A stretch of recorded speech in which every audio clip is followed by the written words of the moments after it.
Hello and welcome to the Boys and the Bus podcast. This is your bus home from Pittodrie, Aberdeen 1, Celtic 2. I'm your host Terry and I'm joined by Phil McGinley. Normally don't come on just straight after the game, but given it's during the week and I just want to get to my bed after that, we're just gonna go in. We don't care who else is on, we're just going now and that's it. How are you, Phil?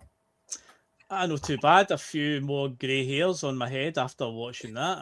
I was watching my old man. I said to him, I think we're going to have to accept that this team are not going to scud anybody from now to the end of the season. It is going to be touch and go, grinding it out. If it's 3 points at the end of the day, then so be it. But my word, we certainly love to make it hard for ourselves at times tonight. But ultimately, we went up there, we had a job to do, and we did it, Terry. So you can't grumble too much, I guess.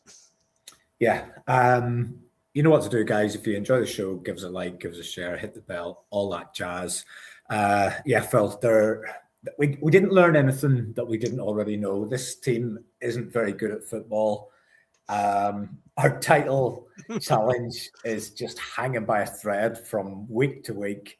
We went to Pittodrie, we're unbeaten in 10 years. I actually couldn't believe when I heard that stat. And I know 10 years sounds like a long time, but I think it's something like 19 matches or maybe 20 matches now. Which is still some going.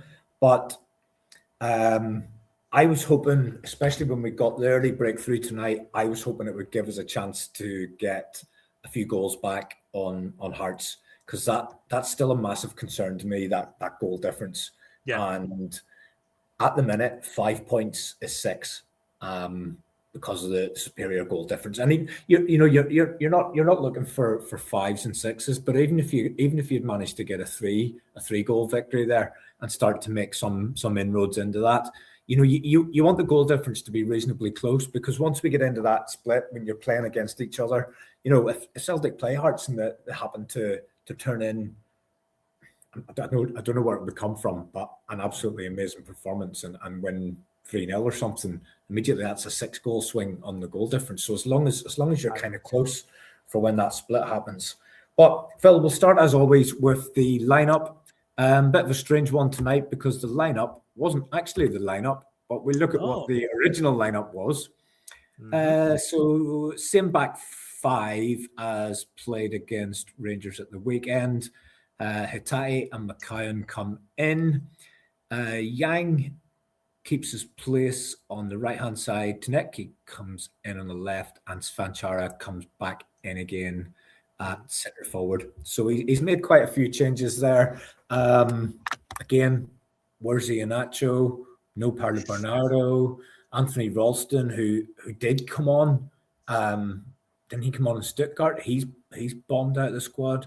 Just still strange things happening. But then Dane Murray, as I suppose is just fitting with his Celtic career. He gets he either plays and makes a balls up, or he gets hurt quite frequently, and he got hurt in the warm-up and wasn't able to play. So we then had Ben Arthur come in for Murray, which obviously that's not a surprise given that it was our only option. Although I have to say this fragile backline is now looking even more fragile from week to week. I mean, Scales and Trusty are backups, and we're now scratching around the next two after them.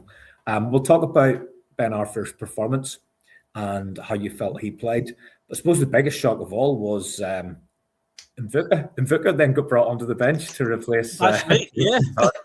But that would have been a turn up for the books if he'd come on. But anyway, Phil, what was your thoughts with the original lineup, and then how did you feel when the changes were made? Not many massive surprises. I suppose McKeown starting, probably the biggest surprise, I guess. Everything else was probably as you would expect.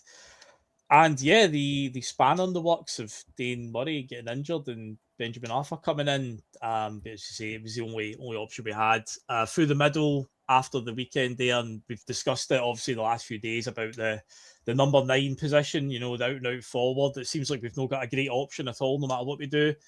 Again, there was evidence on tonight's performance where Svanchara he can hold the ball up, but again, if there's no runners coming from midfield or out wide to try and give him an option, then what's the point in winning the knock-ons? So he did look a bit of a lonely man again up there today. Got into a few wrestling matches with that big Nilsson, the big hatchet man that plays in the middle for Aberdeen. That's what he does really, just kick people, so no surprise there. And then the wings, Tierney coming back in, he's trying to recreate that goal from Rugby Park against Talbot and against Killie, because he did it at the same stadium. But anyway, he keeps trying to recreate that, but he seems to not be able to get the height or the whip on it anymore. He just cuts in and he just hits off the shins of the first defender. And Yang was just dreadful tonight. It's 100 games Yang's played for us. That's criminal that he's actually played 100 games, because I thought he was tonight. But in terms of the general lineup, though, nothing genuinely surprised me other than maybe Luke McCown starting. We all expected Tati to come in. Reegan dropping out, so obviously given his goal tally, but in the end, that was remedied, I suppose, late in the game. Yeah, I think you could argue McCown's done enough, but to get a start somewhere along the line. And this was 3 games in 6 days. Remember, we played last Thursday, true. Then we played Sunday, Wednesday. That's it's 6 days, 3 big matches, all away from home. Really, really challenging schedule, and on a really, really heavy pitch tonight as well. So I wasn't too bothered with that. I think the winger churn just keeps going on. So you come on as a sub, you play well, you get a start the next game, then you don't play well. And Yang and Tierney just seem to just keep going through this cycle.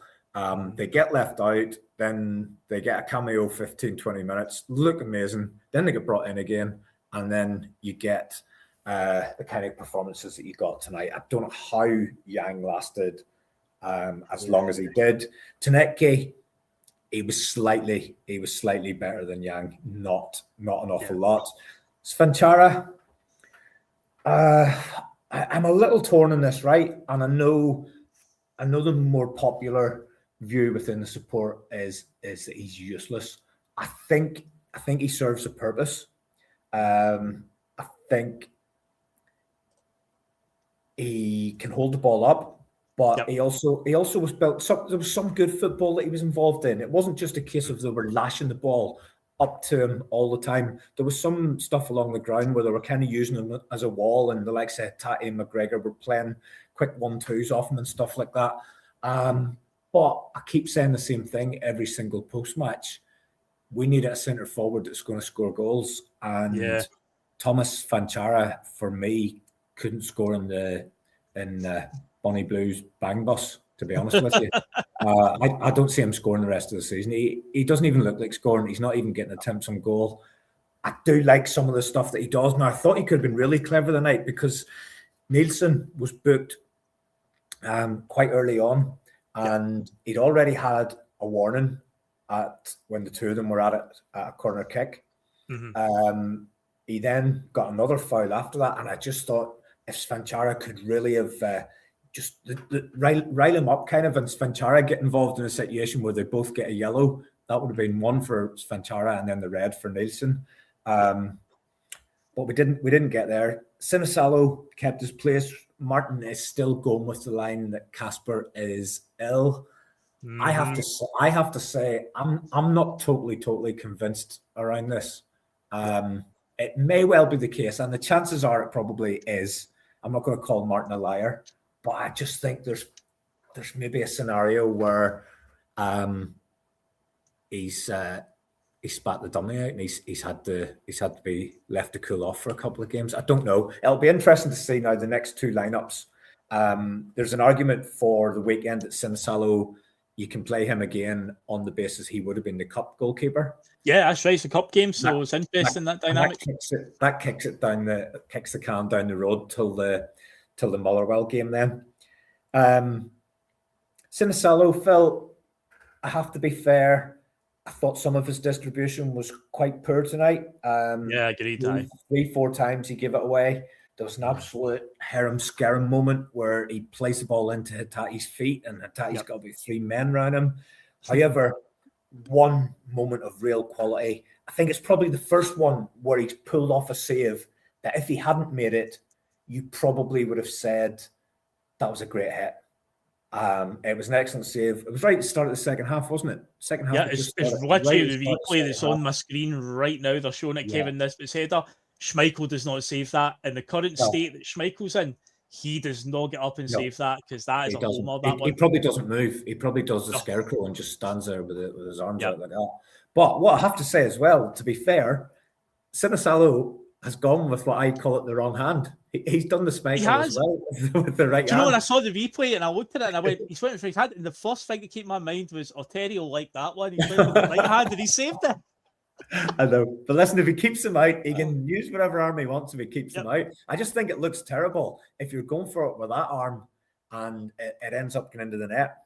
Let's go through the key moments, Phil. We'll condense it a little bit, given that it's a weeknight. We've got school in the morning. Celtic take the lead, 5th minute. Kieran Tierney can't stop scoring at the minute.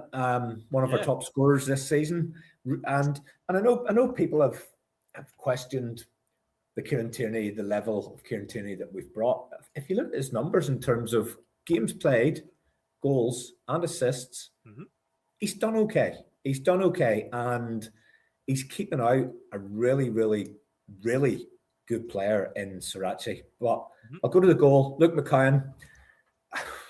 His corners were absolutely terrible tonight, and this one wasn't much better. It's behind Scales. I don't know what Scales is thinking of. He must have been trying to do an impression of the Rangers centre forward from Sunday there, and he does this acrobatic sort of kick that helps the ball on. And Kieran Tierney, as all good left backs are, they're in the right place at the right time to stick the ball into the back of the net.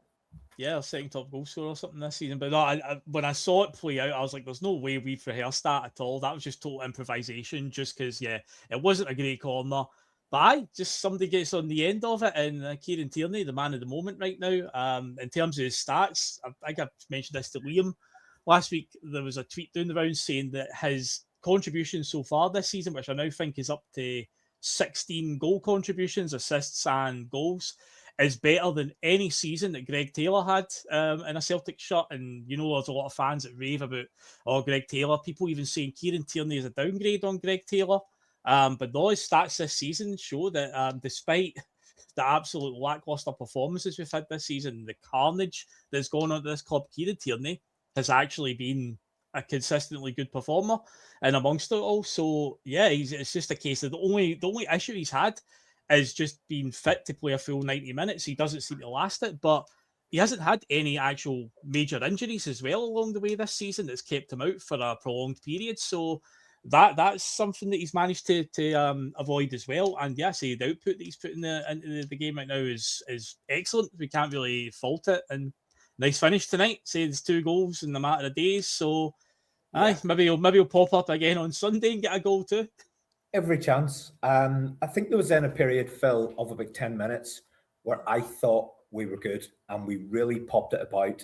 Hitati was buzzing, himself, McGregor popping it about, 1-touch, 2-touch stuff. As I said earlier, playing the 1-2s with Svanchara. There was a really good move, which ended up with McGregor having a shot that got blocked. But then, from nowhere, it goes one apiece. Now,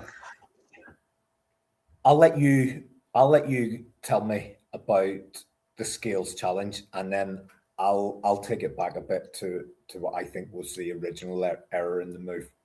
Okay, that's interesting, that, because I've an opinion on that too. I think in the build-up, a bit of a hot potato. It felt like we just looked spooked for some reason. But it's nobody's got under control. It's a bit of head tennis going on. Just nobody's really getting on the ball, and they managed to work it into the box. And Liam Scales has swung a leg, and even though it's seen as soft, he hasn't made any contact with the ball. He's clipped the guy in the back of the leg, and if you don't take the ball and you take the man, then to me it's a penalty. It's annoying and it's soft and it's came out of nowhere because, as you say, the first 10 minutes we've scored an early goal, we've zipped it around well, we looked like we were hungry for it tonight and we were going to score a few, and then out of nowhere we sort of went back a wee bit. We've let Aberdeen come into it. I say in the build up to that goal or up to that penalty, it just looked like everybody just seemed a bit spooked by it for some reason. And bit of hot potato going on, and just a bit of chaos ensues, gives away a clumsy penalty. As soon as it happened, I was like, yeah, I just felt it right away. As soon as he took him down, I went, that looked clumsy. It really did. I know Scales was adamantly arguing with the referee, but it was falling on deaf ears, that one, I'm afraid. Yeah. I mean, your natural Celtic fan reaction is Nick Walsh couldn't wait to give that. But what's he supposed to do? what's he supposed that? And I didn't even see that comment when I said that. That was my reaction. Nick Walsh had the whistle blown before the ball even came into the box. He wanted to give it. But what is he supposed to do? And I keep saying as well, he'll have heard that. He'll have heard the contact. He's right there. It's really, really poor from Scales. The big striker, what was his name? Olasanya. He's the big guy that gets sent off for the foul on Joe Hart. Do you remember for St Mirren where it was a kick in the head? Yeah, I do remember that. He played for St Mirren last season. Okay. I thought that red card was actually harsh, but I suppose he's got one back on us tonight. It's really, really stupid from Scales because Olasanya's not going to do anything. He's kind of back to goal. He's going to struggle to get any kind of shot away, or it's just very, very. There's no need, I think, is where I'm going with it. Yeah. However, I did want to wind it back a little bit because there was a ball into the box. Not the one where you had the pinball, but there was one before that, and I thought Arthur should have been attacking it with his head. I thought if he just goes and heads that clear, you'd expect your centre back to do that, and he kind of just stands and watches it, and then allows it to become a tussle between Scales and Olasanya. Arthur, Phil, I have to be honest. There's a lot of support from in the chat. I thought definitely in the first half, I thought he looked like a nervy kid making the step up to first team football in a league championship race. I thought he looked nervy. I thought he looked tense. I thought he took a lot of easy options when there was space for him to drive into. He was happy to go back to the keeper, and maybe he's trying to just ease himself in. And I get it, he's a young lad. This is definitely not his fault. I just think it's another indictment of how does this situation come about where we are in the title race and we're relying on a kid who's never played men's football before. That's the bit that I just really, really struggle with. I thought now towards the end, I thought he settled into it a lot more. Maybe it was just a case of, he won't have been preparing to start the game, and he's maybe just found himself rabbit in the headlights. And I think we'll have to rely on him again between now and the end of the season, because Murray is both unreliable when he plays and unreliable because of his injuries. Trusty is unreliable when he plays, unreliable with injuries, unreliable with suspensions, and Scales, as we've seen tonight, it was a bit of a weird performance, because I expected him to take the young lad under his wing and carry him through the game like he did with Lagerbelga and like he did in other matches. But he seemed to really struggle, and I don't know, I can't think about those games before, but maybe if I think about him playing against St Mirren, did he struggle against St Mirren when they had that big lad up front and that kind of approach with a big tough striker up forward? Not sure. But you weren't overly impressed with Scales either, sure you weren't? Yeah, Scales, again, using that word, spooked. It felt like after giving away the penalty, he just didn't seem to have any sort of conviction at all, and try to tackle people. Because at the time when the penalty was awarded, I had to, later in the game, ask my dad, did Scales get booked for the penalty? Turned out he actually didn't. And I was like, because to me, it's like a guy that's playing, that's on a booking, that's afraid to stick a tackle in. Because there's a few times that Aberdeen were just running past him and he wasn't showing any sort of heart to sort of try and stop them. So I was a bit, Scales was a bit all over the place, because I think Benjamin Arthur played pretty well, and I know that Sky gave him the man of the match in the end. I know Sky did.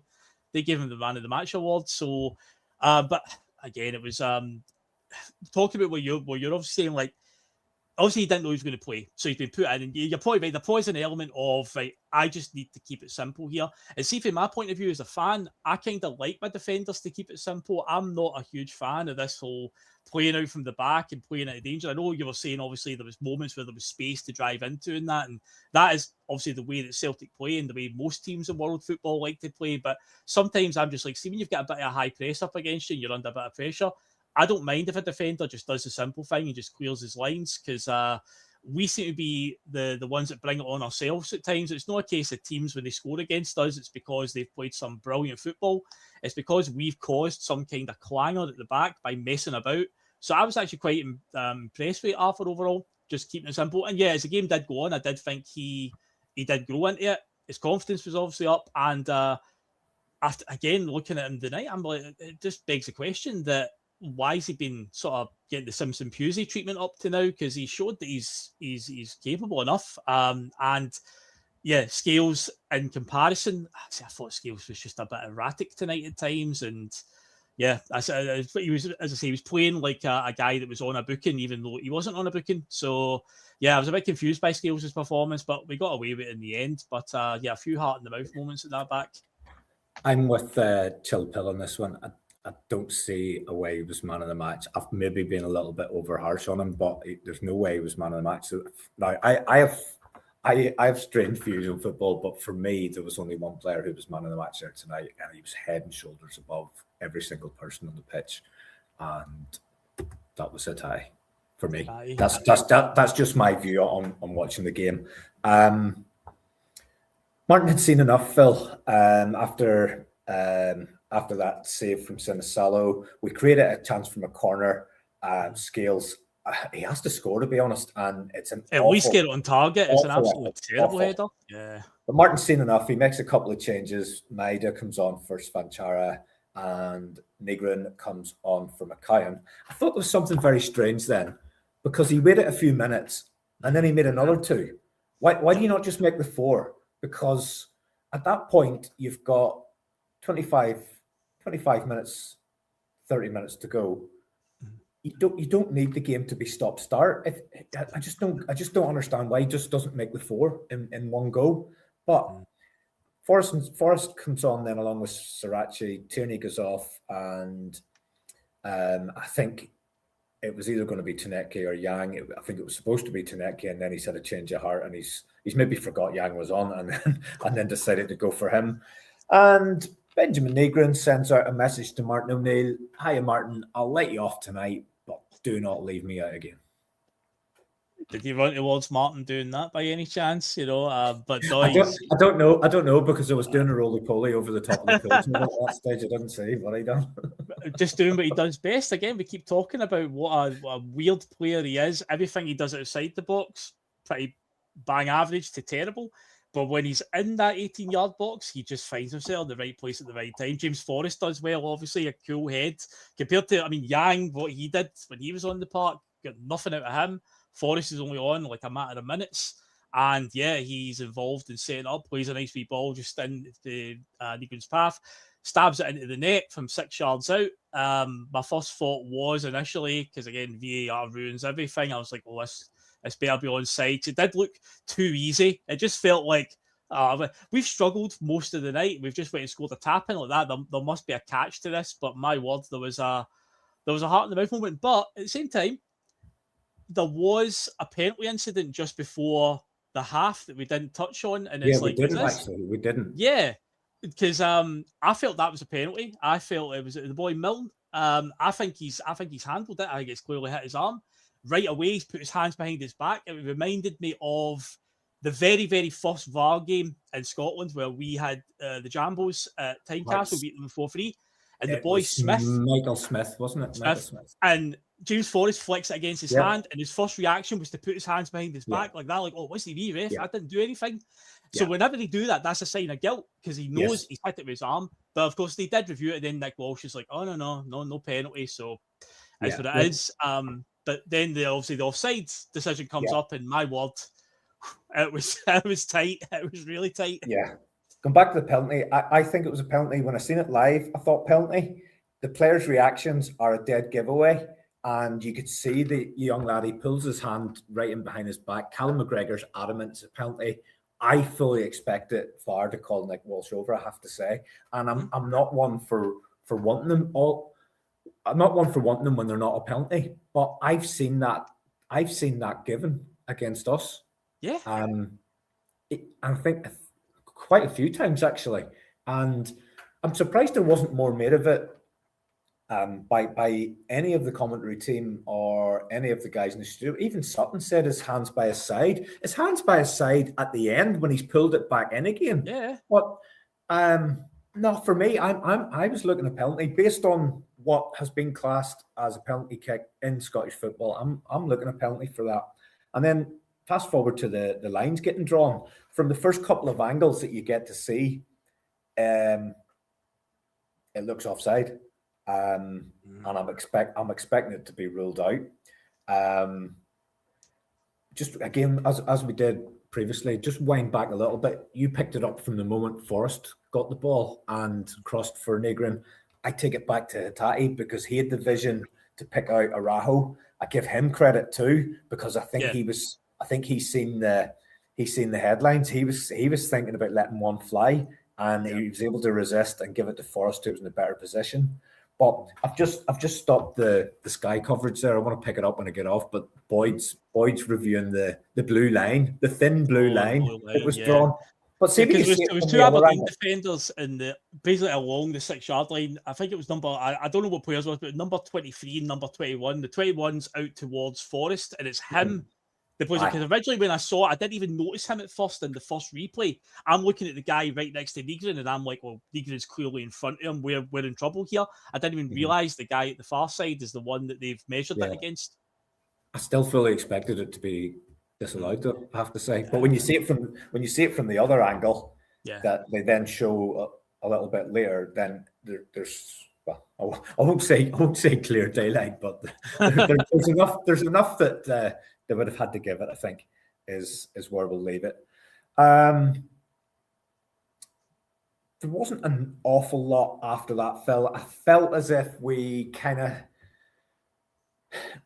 started to think about running the clock down maybe a little bit earlier than I would like.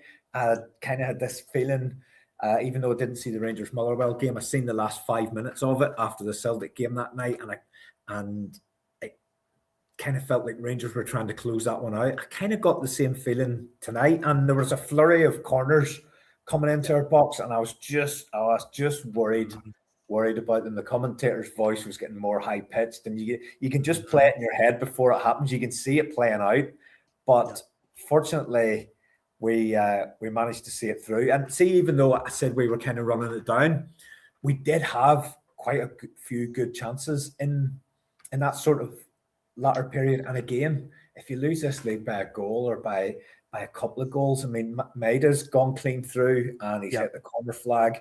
Sirachi's had a great chance. He's blazed over. By the way, what about the runs Sirachi makes? See, when you're watching us going forward and you see the energy, he comes from off camera and the pace he's got, my word. By that one when he overlapped Tenekte, at first I thought Mitov had saved it. It took an awkward sort of trajectory, and then you see from side on, and he's nearly hit the corner flag as well, to be fair.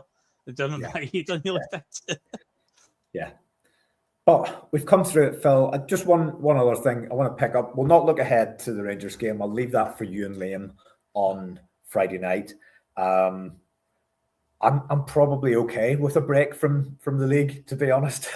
There's one more quick incident I just want to pick up on just go ahead of the game, and it nearly ruined his entire night. Hatate. Real Hatate with that absolute mad slide tackle on the blind side. He's not seen that Aberdeen player. He's just trying to slide to clear it, and he's not known that Aberdeen player's coming in on his blind side. And my word, that was inches away from ruining everything tonight. Millimeters, yes. And again, it's the sublime to the ridiculous with Hatate. He can put in a performance like that, and he could then have gone from hero to villain with one moment of madness. And it was like the penalty that he gave away, was it against Levy? Where he's just not aware. He doesn't, there's no awareness. And it's something he's gonna have to try and introduced into his game very, very quickly, because if there's the slightest contact there at all, it's another penalty. Another penalty, and they're going to be given against us. Anything that can be given is going to be given. Definitely. The last home game there, Phil, was against Hibs 10 days ago, roughly. And the next home game is against Motherwell, which is in another 10 days from now. Yeah, it's a week on Saturday. That's 3 full weeks. I would have hoped that the club and the Green Brigade would have made some kind of significant progress before that Motherwell game. Definitely. 3 full weeks to get that sorted. There were sound bites that were saying that there was progress, things were moving in the right direction. If they're not in for Motherwell, they're not going to be in the rest of the season. And I just think in these remaining 9 games, we need every single advantage that we can possibly get. And getting the fans in the stadium, in the right section, generating the atmosphere, that's at some point that's going to turn one point into 3. Celtic just need to get it sorted. 3 weeks there, and it doesn't. Obviously, you're not going to get an update every single day, but we're halfway through that 3 weeks, and there's been absolutely nothing. I'm just disappointed. I just think we need to do everything we can to give the players the backing, because they're not capable of doing it on their own. They've got the right manager. Out of the 4 teams that are going for it, I wouldn't swap our manager for anyone. But we need the support. Hearts support are right behind their team. They just believe they're sucking the ball into the net. Even Rangers supporters, when you think what they were like earlier in the season, they're all on board with their push. Motherwell fans are on the crest of a wave, and Celtic fans can't get into the game. It's just we just need someone needs to sort that out. Even again, if it's a case of kicking the can down the road to the summer, let's get it sorted for the final push here and take it from there. Right. Has to be done.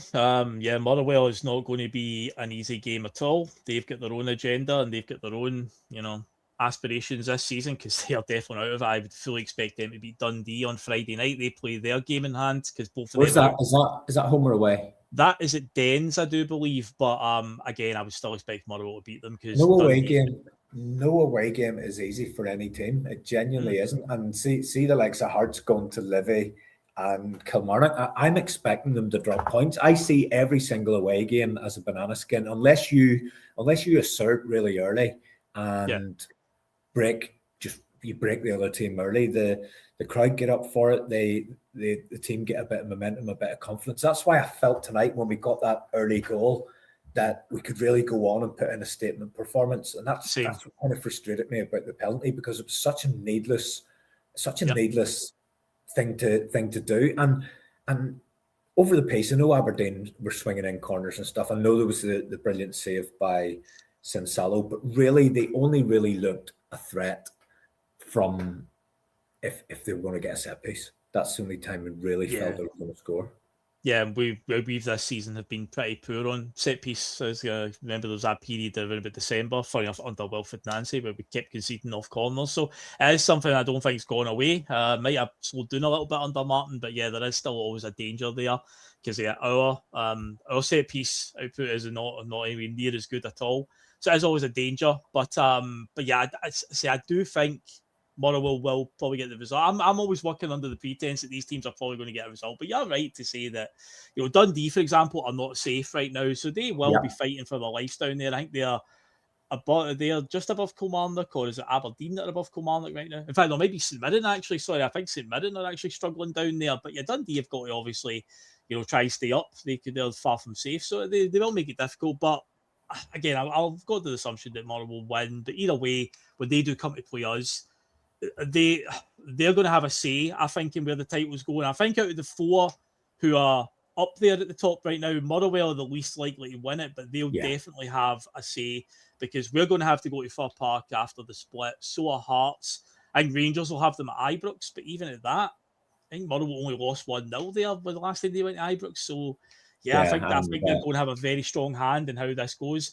I just hope for the love of God it doesn't come down to the last day and we've got to go to Fir Park, because the last time that happened, where the title was on the line in the last day and we were at Fir Park, we don't want to speak about that day in particular. No, but the omens are not good, because Martin O'Neill was in the dugout that day as well. Yeah. So, we don't want that to happen again, please. Definitely not. Right, Phil, I'm going to sign off for the night. Yourself and Liam be back on in your normal Friday night slot, 9 o'clock. Well, I believe Johnny's going to be on as well. Johnny's not been on for a wee while. I messaged him last week and says, when you coming back on, Johnny, because he's been working hardcore for the last month or so. So I think he's going to try and get on Friday. So the three of us will look ahead to another game against Rangers on the Sunday. It's like deja vu. Last Friday we did the exact same thing, and we'll do it all again. And then I suppose on Sunday you and I will be back to talk about what happens in the Scottish Cup game. Yeah. Okay. Thank you to everyone who's joined us tonight. 150 there at the minute. It was up close to 200 there. Just give us a like and subscribe and all that jazz on your way out. And we will see you later in the week. Thank you. Yep. Catch you later, guys. Cheers.